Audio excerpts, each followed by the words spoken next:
नमस्कार, एक बार फिर से आप सभी का दिल खोलकर हार्दिक स्वागत है।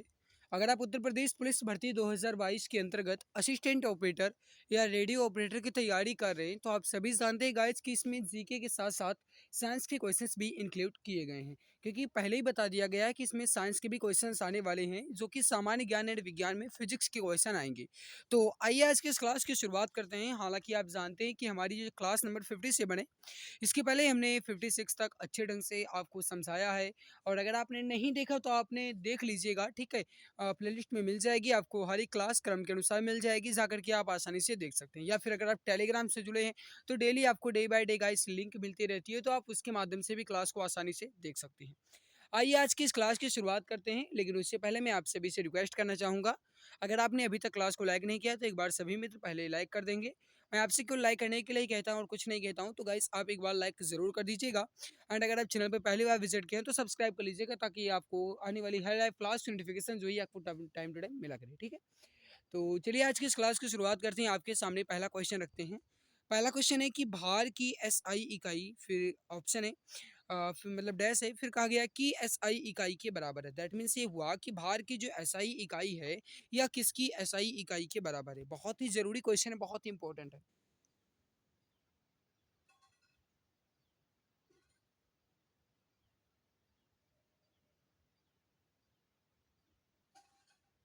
अब आप सभी जानते हैं कि भार का एसआई मात्रक जो है गाइस या न्यूटन होता है, तो वहीं बल का एसआई मात्रक भी न्यूटन ही होता है ना।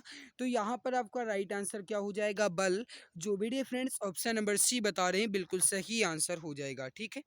यहाँ पर आप देख लो गाइस, मैंने अभी आपको बताया कि भार की एसआई आई इकाई जो है गाइस ही, और जो बल की एसआई इकाई है ये बराबर है, क्योंकि दोनों की एसआई इकाई न्यूटन ही होती है। अगला आपके सामने कि पहले फिर डैश दिया गया, फिर कहा गया चाल की अंतर्राष्ट्रीय इकाई है। अब आपसे ये पूछा गया कि जो चाल की अंतर्राष्ट्रीय इकाई है ये क्या है? मीटर प्रति सेकंड, किलोग्राम प्रति घंटा, या फिर किलोमीटर प्रति घंटा, किलोमीटर प्रति सेकंड, या मीटर प्रति मिनट। बहुत जरूरी क्वेश्चन है, बताइए इसका राइट आंसर क्या हो जाएगा। इंपॉर्टेंट भी है आपके एग्जाम की दृष्टि से। जो चाल की अंतर्राष्ट्रीय एसआई इकाई है ये क्या है, आपसे ये पूछा जा रहा है। अब आप सभी जानते हैं कि चाल का जो एसआई मात्रक होता है या एसआई इकाई है गाइस, ये होती है मीटर प्रति सेकंड। राइट हो जाएगा यहाँ पर आपका ऑप्शन नंबर ए। जो भी फ्रेंड्स ऑप्शन ए बता रहे हैं मीटर प्रति सेकंड, बिल्कुल करेक्ट हो जाएगा, परफेक्ट आंसर आपका हो जाएगा। नेक्स्ट क्वेश्चन है आपके सामने गाइस। क्वेश्चन क्या कह रहा है कि निम्न में से किन दो भौतिक राशियों की इकाई एक ही है? ये क्वेश्चन जो है ये आपके एग्जाम में टपकने के ज़्यादा चांस रखते हैं, क्योंकि गाइस इस प्रकार के क्वेश्चन पूछे जाएंगे। हालांकि अगर आप देखेंगे गाइस तो इसमें आपके दो ऑप्शन सही होंगे, जैसे बल और उत्क्षेप बल और बल और भार। इन सभी की जो एसआई इकाई है गाइस या एक ही होगी, क्योंकि बल का एसआई मात्रक न्यूटन है, उत्क्षेप बल का भी एसआई मात्रक न्यूटन ही होगा, और बल का एसआई मात्रक, भार का एसआई मात्रक ये भी आपका न्यूटन ही होता है ना। तो राइट हो जाएगा वी एंड डी। जो भी D friends B and D बता रहे हैं बिल्कुल करेक्ट हो जाएगा, परफेक्ट आंसर आपका हो जाएगा वी एंड डी। अब यहाँ पर आप देख लो गाइस, जो दाब का एसआई मात्रक होता है ये पास्कल होता है। भार हो, बल हो, या फिर उत्क्षेप हो, इसका एसआई मात्रक जो है गाइस है न्यूटन होता है, या कहा जाए तो किलोग्राम मीटर प्रति सेकंड स्क्वायर होता है, ठीक है। गति का एसआई मात्रक क्या होता है? तो मीटर प्रति सेकंड होता है। My dear friends next question है, बहुत ईजी क्वेश्चन है। क्वेश्चन आपसे क्या कह रहा है? मीटर सेकंड की पावर माइनस दो किसकी एसआई इकाई है? अब जैसा कि आप जानते हैं कि मीटर सेकंड की पावर माइनस दो कहा जाए या मीटर प्रति सेकंड कहा जाए, ये गाइस जो है किसकी इकाई है, आपसे ये पूछा जा रहा है। फटाफट आंसर दो, राइट आंसर क्या हो जाएगा? मेरे प्यारे भाई इस क्लास को एक बार जमकर शेयर कर दीजिए, सभी मित्र अपने भाई बहन तक इस क्लास को शेयर कर दीजिए, ताकि सभी को इसका फायदा मिल सके। जैसे आपको फायदा इसका मिल रहा है, तो सभी मित्र को शेयर कर दें, उन्हें भी इसका फायदा मिल सके। देखो मीटर सेकंड की पावर माइनस दो जो है ये किसकी इकाई है मेरे प्यारे भाई? ये हो जाएगी एक्सेलरेशन या फिर त्वरण की, ठीक है। क्योंकि मीटर प्रति सेकंड जैसा कि आप जानते हैं कि त्वरण बराबर क्या होता है? वेग में परिवर्तन की दर को ही हम त्वरण कहते हैं, या कहा जाए वेग में जो परिवर्तन होता है और जो लिया गया समय है उसका अनुपात को ही हम त्वरण कहते हैं, है ना। गाइज आप सभी जानते हैं कि ए बराबर B minus U upon T, ये जो है गाइज इसका सूत्र होता है ना। तो यहाँ पर जो गाइज आपका मीटर सेकंड की पावर माइनस दो है, ये किसकी एसआई इकाई हो जाएगी? त्वरण की हो जाएगी। ऑप्शन नंबर डी आपका बिल्कुल करेक्ट हो जाएगा। अगला आपके सामने गाइस क्वेश्चन है कि सर्किट में बिजली के प्रवाह का जो पता है, इसको लगाने हेतु हम किस उपकरण का प्रयोग करते हैं? यह क्वेश्चन आपके एग्जाम की पॉइंट ऑफ व्यू से बहुत ज़्यादा जरूरी है, लगभग जानते भी होंगे आप, तो बताइए इसका राइट आंसर क्या हो जाएगा? अब आप सभी जानते हैं मेरे प्यारे भाई कि यहाँ पर जो गैल्वेनोमीटर है, इसके माध्यम से ही हम सर्किट में बिजली के प्रवाह का पता लगाते हैं। तो यहाँ पर गैल्वेनोमीटर आपका बिल्कुल राइट होगा। करेक्ट क्या हो जाएगा आपका? गैल्वेनोमीटर। ऑप्शन ए आपका बिल्कुल सही हो जाएगा। जैसे आप यहाँ पर देखो एनीमोमीटर, एनीमोमीटर जो है गाइस ये पवन की गति को मापता है।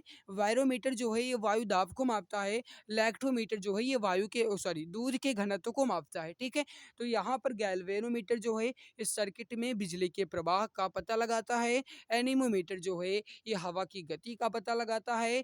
बैरोमीटर जो है ये वायु के दाब का घनत्व मापता है। और लैक्टोमीटर जो है मेरे प्यारे भाई यह दूध का घनत्व या फिर दूध की शुद्धता का पता लगाता है। तो ये चार के चारों मैंने आपको बता दिए हैं, एक अच्छे ढंग से आप इसे याद कर लीजिएगा। अगला आपके सामने गाइस, इसका आप बताएंगे राइट आंसर क्या हो जाएगा। क्वेश्चन है कि एक सॉफ्ट की आवर्तन गति को निर्धारित करने के लिए किसका इस्तेमाल किया जाता है? एक सॉफ्ट की आवर्तन गति को निर्धारित करने के लिए हम किसका इस्तेमाल करते हैं? तो देखो गाइस, एक सॉफ्ट की जो आवर्तन गति है इसको निर्धारित करने के लिए हम टैकोमीटर का उपयोग करते हैं। राइट होगा आपका ऑप्शन बी। देखो स्पीडोमीटर जो है गाइस ये वायु जैसे गाइस वाहन हो गए या जो गाइस आपकी बाइक हो गई, इसमें गाइस गति को मापने के लिए हम स्पीडोमीटर का उपयोग करते हैं। एनीमोमीटर जो है ये पवन की गति को मापता है, या हवा वेग मापी को कहा जाता है। क्रोनोमीटर, क्रोनोमीटर जो है गाइस ये जैसे आपका हो गया जलयानों, इनमें सही समय का पता लगाने के लिए हम क्रोनोमीटर का उपयोग करते हैं। ओके, तो अब ये चार के चारों याद रखिएगा, आपसे पूछा जा सकता है क्योंकि एग्जाम में कुछ पता नहीं होता है ना, क्या पूछ लिया जाए, तो आप इसे याद रखिएगा मेरे प्यारे भाई। नेक्स्ट है आपके सामने क्वेश्चन है कि विभव मापी या फिर जिन्हें आप गाइस पोटेंशियल मीटर भी कहते हैं, ये जो है या किस प्रकार का उपकरण है? मापन उपकरण है, संयोजक है, आशंका नहीं है, संकेतक है। आरआरबी जेई 14/12/2014 के ग्रीन पेपर में क्वेश्चन आपका ये टपका हुआ है। तो आप सभी बताइए इसका राइट आंसर क्या हो जाएगा। एंड माय डियर फ्रेंड्स, अगर आपने लाइक नहीं किया है तो लाइक कर दीजिए। एक बार सभी मित्र क्लास को दिल की गहराई से लाइक जरूर कर दें। अब देखो गाइस, विभव मापी, विभव मापी जो गाइस ये विभवांतर को मापता है, जो कि एक मापन उपकरण है। करेक्ट हो जाएगा यहाँ पर आपका ऑप्शन नंबर है, मापन उपकरण। जो वीडियो फ्रेंड्स ऑप्शन ए बता रहे हैं बिल्कुल सही आंसर हो जाएगा। अगला है कि इनमें से किस उपकरण से विद्युत धारा मापी जाती है? लगभग सभी जानते होंगे हमारे प्यारे भाई, ये आपका आरआरबी जेई 2014 के 14/12/2014 के रेड पेपर में पूछा गया है, और ये आपके एग्जाम में भी पूछे जा सकते हैं। देखो गाइस, मैंने बहुत सारे क्वेश्चंस आपको अच्छे ढंग से समझाए हैं, बहुत सारी क्लासेस आपको मिल रही हैं। और गाइस, अगर आप चैनल पे पहली बार आए हैं तो सब्सक्राइब कर लीजिएगा, ताकि आपको हर एक क्लास की जो नोटिफिकेशन है ये टाइम टू टाइम अपडेट मिला करे। ओके, तो विद्युत धारा जो है गाइस ये किससे मापी जाती है, आपसे ये पूछा जाता है। यहाँ पर आप याद रखिएगा, जो गाइस अमीटर है या एमीटर, अमीटर कहा जाए या एमीटर कहा जाए, इससे हम विद्युत धारा का मापन करते हैं। ओके, राइट यहाँ पर क्या हो जाएगा आपका ऑप्शन बी, एमीटर से। अब इसके बाद आप यहाँ पर देख लो मेरे प्यारे भाई, जो गाइज अमीटर है या एमीटर है, यह किसी भी परिपथ की किसी शाखा में बहने वाली विद्युत धारा को मापने वाले यंत्र होते हैं। बहुत कम मात्रा में धाराओं को मापने के लिए मिली अमीटर या कहा जाए आप माइक्रो अमीटर का प्रयोग किया जाता है। तो मेरे प्यारे भाई, आपसे ये पूछा जा सकता है कि जैसे अल्प मात्रा में अगर विद्युत धारा सर्किट में बह रही है, तो इसको मापने के लिए हम किस प्रकार के मीटर का उपयोग करेंगे? तो याद रखिएगा, मिली अमीटर या माइक्रो अमीटर का उपयोग किया जाएगा। ओके, नेक्स्ट है आपके सामने कि किसी वस्तु पर किया गया कार्य डैश डैश डैश पर निर्भर नहीं करता। थोड़ा समझने की कोशिश करना, बहुत ईजी है, बहुत ही इंपॉर्टेंट भी है। तो बताइए इसका राइट आंसर क्या हो जाएगा। किसी भी वस्तु पर किया गया कार्य जो है ये किस पर निर्भर नहीं करता। अब देखो गाइस, किसी भी वस्तु पर किया गया कार्य, उसमें जो गाइस कोण होगा जिस पर बल विस्थापन हेतु प्रवृत्त होता है, उस पर भी निर्भर करेगा। प्रयुक्त बल विस्थापन पर भी निर्भर करेगा, लेकिन वस्तु के आरंभिक वेग का इसमें कोई भी मतलब नहीं होता है। राइट हो जाएगा यहाँ पर आपका ऑप्शन नंबर डी। अगला है कि न होने पर किया गया कार्य शून्य होगा। अब गाइस, आपको ये बताना है कि वेग, विस्थापन, शक्ति, संवेग, इन चारों भौतिक राशियों में से कौन सी भौतिक राशि अगर नहीं है तो किया गया कार्य शून्य माना जाएगा। जैसा कि आप जानते हैं कि बल बराबर होता है, ओ सॉरी, कार्य बराबर होता है बल गुणे बल की दिशा में किया गया विस्थापन। कार्य बराबर क्या होता है? बल गुणे बल की दिशा में किया गया विस्थापन को ही हम कार्य कहते हैं। अब मेरे प्यारे भाई, अगर विस्थापन या डिस्प्लेसमेंट आपका शून्य है तो किया गया कार्य या वर्क भी शून्य होगा, याद रखिएगा। तो यहाँ पर आपका विस्थापन जो है गाइस अगर नहीं है तो किया गया कार्य शून्य होगा। ऑप्शन बी यहाँ पर आपका बिल्कुल राइट हो जाएगा। जो भी डियर ऑप्शन वी बता रहे हैं बिल्कुल सही आंसर हो जाएगा। अगला आपके सामने इसको देखिए गाइस, ये इजी क्वेश्चन है। क्वेश्चन क्या कह रहा है? कार्य हुआ है ऐसा कहने के लिए दो शर्तें पूरी होनी चाहिए, और अब आपको ये बताना है कि उनमें से कौन सी एक शर्तें यहाँ पर लागू हो रही हैं या आपको ऑप्शन में मिल रही हैं। बताइए इसका राइट आंसर क्या हो जाएगा। सोच समझकर आंसर दीजिएगा और 5-6 सेकंड का समय भी लीजिए।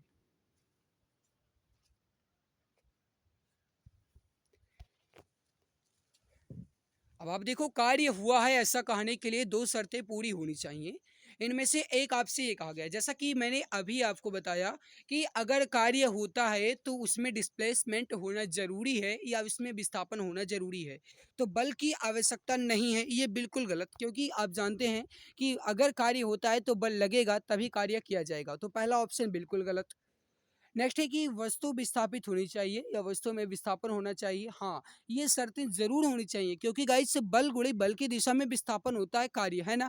तो वस्तु में विस्थापन होना चाहिए, डिस्प्लेसमेंट होना चाहिए, तभी कार्य होगा। तो ऑप्शन बी यहाँ पर आपका बिल्कुल सही हो जाएगा। अगला, बल और विस्थापन का गुणनफल जो है ये क्या कहलाता है? मैंने अभी आपको बताया है, अगर आपने ध्यान दिया होगा तो आप इसका आंसर बिल्कुल आसानी से बता सकते हैं। W is equal to F S formula आपने कभी कभी यूज किया होगा। W is equal to F D cos theta, ये भी आपने लागू किया होगा। तो बल और विस्थापन का गुणनफल जो है गाइस ये कार्य होता है, वर्क होता है। ऑप्शन सी यहाँ पर आपका बिल्कुल सही हो जाएगा। जो वीडियो फ्रेंड्स ऑप्शन सी बता रहे हैं बिल्कुल सही होगा। देखो, क्वेश्चन वही रहते हैं, थोड़े घुमाए फिराए जाते हैं, बस आपको अच्छे ढंग से दिमाग लगा करके आंसर देने की कोशिश करना है। बहुत ही इजी क्वेश्चन होते हैं, ठीक है। बस देखो, मैंने आपको पहले ही बताया गया कि क्वेश्चन आपके बिल्कुल वही रहते हैं, बस उसकी लैंग्वेज थोड़ी चेंज की जाती है। और आप अगर ध्यान देंगे, आसानी से समझेंगे और अच्छे ढंग से नज़र बना करके देखेंगे तो निश्चित है कि आप आंसर बिल्कुल आसानी से बता सकते हैं, है ना। तो कार्य का गुणनफल, फिर वही क्वेश्चन आपसे पूछा गया। मैंने कई बार लगभग 5-6 क्वेश्चंस लगातार आपके उसी बेस पर आ रहे हैं, है ना। तो गाइस इस प्रकार के क्वेश्चन अगर आपसे पूछे जाते हैं तो अगर आपने टॉपिक अच्छे ढंग से पढ़ी होगी तो आप आसानी से इसका आंसर दे सकते हैं। देखो, मैंने अभी आपको बताया बल और बल की दिशा में किया गया विस्थापन, है ना। बल और गाइस जो बल की दिशा है इसमें किया गया विस्थापन ही कार्य कहलाता है। तो याद रखिएगा, बल की दिशा में विस्थापन होना चाहिए, ना कि वस्तु की दिशा में। मैंने आपको पहले भी बताया कि बल और बल की दिशा में किया गया विस्थापन ही कार्य कहलाता है। तो बल और बल की दिशा में, बल और वस्तु के बल की दिशा में, ठीक है। यहाँ पर लिखा गया वस्तु की और यहाँ पर लिखा गया बल की। तो याद रखिएगा मेरे प्यारे भाई, यहाँ पर बल की जहाँ है वही आपका राइट होगा। ऑप्शन डी बिल्कुल परफेक्ट हो जाएगा। नेक्स्ट है कि कार्य जो है ये किस पर निर्भर नहीं करता। अब थोड़ा समझो। देखो गाइस, आपने कभी कभी फॉर्मूला लगाया होगा, W is equal to F S cos theta. ये आपने फॉर्मूला लगाया लगाया है ना। तो बिल्कुल कॉस थीटा आ गया, मतलब बीच के कोण का इसमें निर्भर होगा। एफ मतलब हो गया आपका भैया बल, और मतलब विस्थापन यस हो गया है ना, डिस्प्लेसमेंट हो गया। तो गाइस यहाँ पर संवेग तो का तो मतलब नहीं होगा, है ना। संवेग किस पर निर्भर करता है? वेग वाले पर होगा, है ना। तो ऑप्शन डी यहाँ पर आपका बिल्कुल सही होगा। जो भी बता रहे हैं ऑप्शन डी बिल्कुल सही हो जाएगा। चलो अगला देखो, ये बहुत ही इजी है, बहुत ही इजी क्वेश्चन है, बस थोड़ा सा घुमाया क्या गया है, मानकर चलो बहुत ही इजी है, बस न्यूमेरिकल बेस्ड क्वेश्चन है। क्वेश्चन क्या कह रहा है? गाइस क्वेश्चन है कि 11 किलोग्राम की कोई एक वस्तु है, जब भूमि से 6 मीटर की ऊंचाई पर हो तो उसमें निहित ऊर्जा कितनी होगी अगर जी बराबर 9.8 न्यूटन या 9.8 मीटर प्रति सेकंड स्क्वायर दिया गया। मतलब आपसे जी यहाँ पर दिया गया है, आपको एम दिया गया है आपको, और गाइस ऊंचाई दी गई है आपको, आपसे ऊर्जा पूछी गई है, बस आपको ये बताना है, बहुत ईजी। अब आप यहाँ पर जानते ही हैं कि आपको यहाँ पर स्थितिज ऊर्जा वाला फॉर्मूला लगाना होगा, है ना। यहाँ पर आपको गाइस जो फॉर्मूला लगेगा वो लगेगा mgh वाला। मैंने आपको कई सारे वीडियोस में पढ़ाया भी है। तो m यहाँ पर आपको दिया गया है 11 किलोग्राम, g आपको दिया गया है 9.8 और h आपको दिया गया है 6 मीटर। तो 6 हो गया, तो 11 छक्के 66 और 9.8 से आप 66 का गुणा कीजिए तो कितना हो जाएगा गाइज, 6 6 48 ये 8, हाँ मतलब यहाँ पर आपका गाइज अगर आप कहेंगे तो 646.8 यहाँ पर जो लिखा गया है, यानी कि 646.8, 646.8 जूल यहाँ पर राइट होगा। जूल क्यों? जूल इसलिए गाइस क्योंकि ऊर्जा, ऊर्जा का मात्रक क्या होता है मेरे भैया? ऊर्जा का मात्रक होता है जूल। तो 646.8 जूल जो है ये आपका बिल्कुल यहाँ पर सही हो जाएगा। ठीक है, अगला देखो क्वेश्चन है कि बंदूक से चली गोली लक्ष्य के भीतरी गहराई से चली जाती है, क्योंकि इसमें कौन सी ऊर्जा होती है? अब थोड़ा समझना, क्वेश्चन क्या कह रहा है कि बंदूक से चली गोली, मतलब गोली क्या कर रही है? चल रही है। वैसे आप जानते हैं कि बंदूक से चली गोली जो है गाइज, इसमें जो ऊर्जा होती है ये काइनेटिक एनर्जी या फिर गतिज ऊर्जा इसमें समाहित होती है। तो राइट हो जाएगा यहाँ पर आपका गतिज ऊर्जा, करेक्ट हो जाएगा ऑप्शन डी। जो भी डियर बता रहे हैं गतिज ऊर्जा बिल्कुल परफेक्ट हो जाएगा, परफेक्ट आंसर आपका हो जाएगा ऑप्शन नंबर डी। ठीक है, चलो अगला है कि टरबाइन द्वारा बहते हुए पानी और हवा का प्रयोग जो है ये किसको परिवर्तन करने के लिए किया जाता है? बहुत ईजी क्वेश्चन है, बताइए राइट क्या होगा? बताइए मेरे प्यारे भाई, इसका सही आंसर क्या हो जाएगा? और ये अगर आपने अभी तक क्लास को लाइक नहीं किया है तो लाइक ज़रूर कर दीजिएगा, बड़ी मेहनत लगती है। सो प्लीज़ क्लास को लाइक कर दीजिएगा।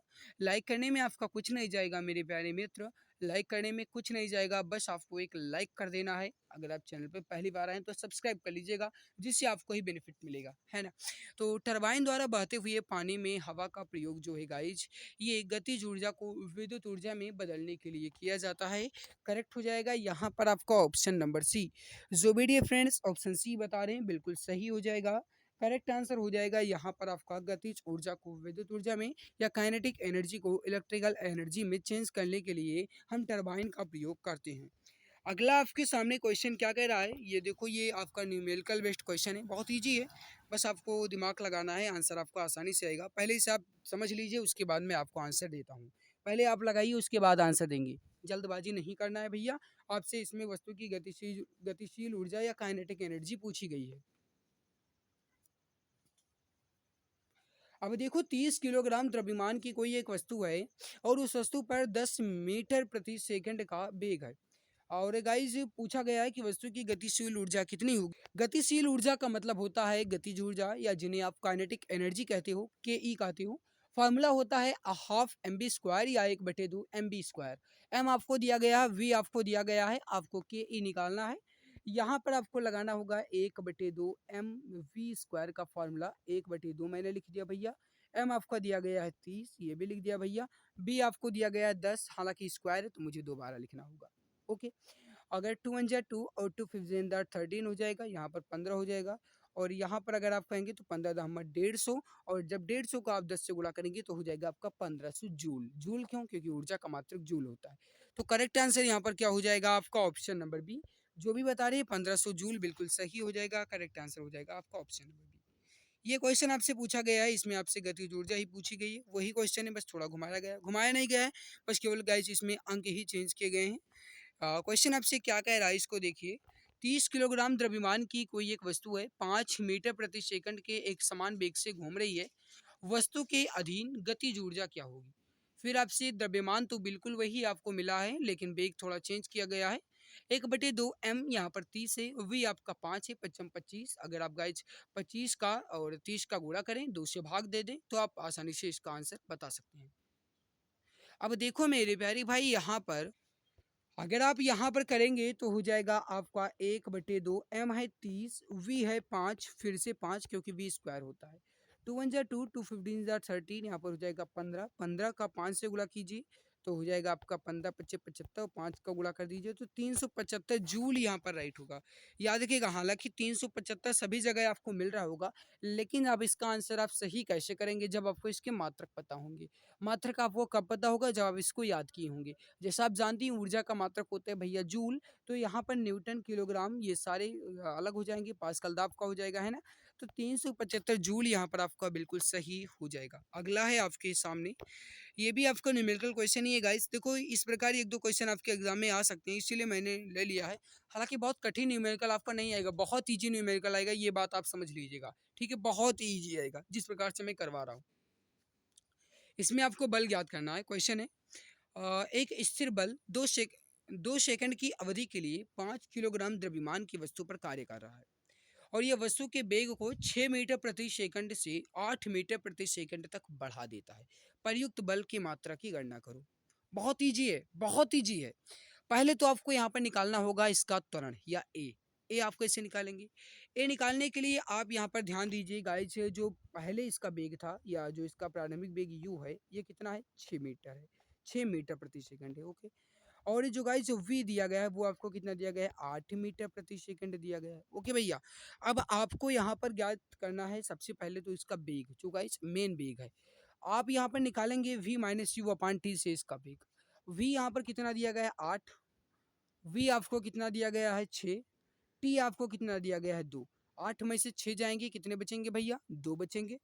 यहाँ पर आपका 2 है, 2 से 2 कैंसिल हो जाएगा, कितना बचेगा आपका? 1 बचेगा। ठीक है, अब यहाँ पर वेग तो आपको 1 मिला।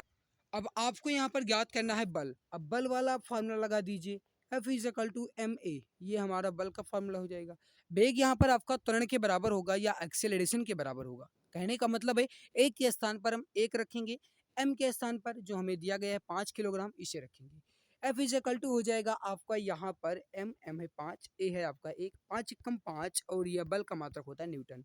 कहने का मतलब है मेरे प्यारे मित्र 5 न्यूटन यहाँ पर आपका बिल्कुल सही हो जाएगा। या फिर आप गाइज इसका जो फॉर्मूला है F is equal to M V minus U upon T, ये भी आप लगा करके इसका आंसर आप आसानी से निकाल सकते हैं। या पहले आप V minus U upon T से लगा करके उसके बाद जो न्यूटन का द्वितीय समीकरण है उसके माध्यम से भी आप इसका आंसर लगा सकते हैं, है ना। चलो, अगला आपके सामने कि यदि 25 किलोग्राम द्रव्यमान वाली कोई वस्तु है 8 मीटर प्रति सेकंड के समान त्वरण के साथ गतिमान है, वस्तु द्वारा लगाया गया बल। बिल्कुल इजी, वही क्वेश्चन बस थोड़ा सा घुमाया गया भैया। घुमाया क्या गया है? बिल्कुल इजी है, मानकर चलो फार्मूला केवल रख देना है। F is equal to M, ये वाला फार्मूला लगाइए। यहाँ पर आपको गाइस से एम दिया गया है 25, ए आपको दिया गया है 8, 25 अट्ठा कितना होता है भैया? 200। 200 न्यूटन यहाँ पर आपका बिल्कुल राइट होगा, क्योंकि बल का मात्रक न्यूटन होता है। तो ऑप्शन नंबर ए आपका बिल्कुल सही आंसर हो जाएगा, है ना। अगला देखो, यह क्वेश्चन आपसे कह रहा है कि किसी पदार्थ पर डैश डैश डैश कार्य करने के बावजूद भी उसमें आकार में परिवर्तन ना होने का गुण क्या कहलाता है। बहुत ही इजी क्वेश्चन है, बताइए इसका राइट आंसर क्या हो जाएगा। और अगर आपने अभी तक लाइक नहीं किया है तो प्लीज़ लाइक कर दीजिएगा, ठीक है। अब देखो मेरे प्यारे भाई, राइट हो जाएगा किसी भी पदार्थ पर जो बाह्य बल है अगर यह कार्य कर रहा है और उसके बावजूद भी अगर कार्य में या फिर उसके आकार में परिवर्तन नहीं देखने को मिल रहा है तो मतलब वो दृढ़ता का गुण कहलाएगा। तो बाह्य बल और दृढ़ता वाला यहाँ पर आपका ऑप्शन बिल्कुल सही होगा। ये आपका गाइस बहुत इजी क्वेश्चन है। 15 किलोग्राम द्रव्यमान का कोई पिंड है, 5 मीटर प्रति सेकंड की गति से गतिमान है, वस्तु पर कार्यान्वित बल होगा 15 पचे 75, यहाँ पर आपका राइट हो जाएगा 75 न्यूटन। ऑप्शन नंबर डी आपका बिल्कुल राइट हो जाएगा। बहुत ईजी है, बस आपको गाइस फार्मूला लगाना है, बस इतना ईजी। आप मानकर चलो थ्योरी वाला क्वेश्चन ही है, न्यूमेरिकल तो है नहीं, है ना।